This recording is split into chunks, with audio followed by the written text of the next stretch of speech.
لكل الناس اللي مهتمة تشتري شاليه في الساحل الشمالي، سيراك ديفلوبمنت بتطرح مرحلة جوه ستيلا هايتس اسمها ألورا سيدي عبد الرحمن في الكيلو 134.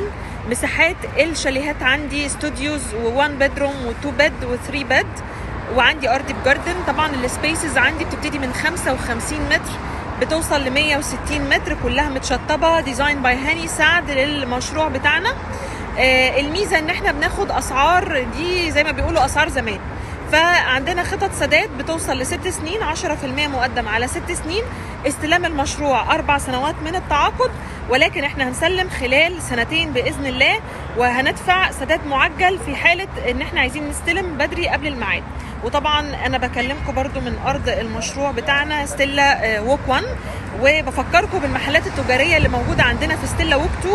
عدد حصري جدا يا جماعه، اللي مهتم يشتري محل تجاري في قلب